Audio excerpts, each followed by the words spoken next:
video. Today we're gonna test out this corner bead crimper. Yeah. Metal crimper. Metal crimper. I barely knew her.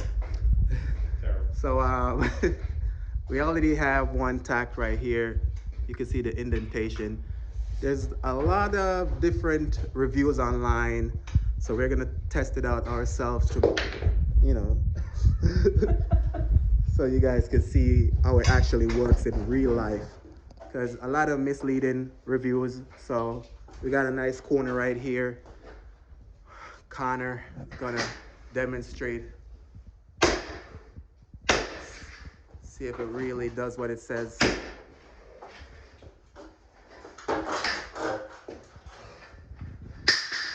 Uh-oh. Fail! It's a fail. So, don't buy it? Wait, is it the product or the person that's actually using it? The person that was using it. Because we did a couple corners already, as you can see. He did these. This one went on fine. That was the first one, no problems. And then we did this one. Let's see. You gotta really hit it hard for it to sink in. So it's better than wasting your time putting a bunch of screws in. Yeah. Let me see if it's nice and tight. Yeah, it's on there, if I do say so myself. What do you think, Connor? I like it. Thumbs up or a thumbs down? Thumbs up. This was like 15 minutes of screwing this in.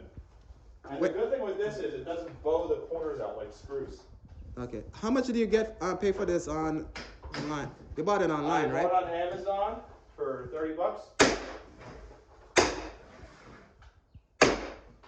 So you got it on Amazon, $30, free shipping, Amazon Prime, next day. And it came with a hammer, right? Yes. You got the tool and a whole set. A mallet. So I think it's worth it for $30. Like, I think it's worth it. It's 30 bucks. Like, that's lunch. Well, not for me. What kind of lunch are you eating? Steaks and eggs. So yeah, there you go, guys. That's the corner bead crimper. We'll leave a link down in the description for you guys, so if you want to enjoy it. Connor with the outro. Peace.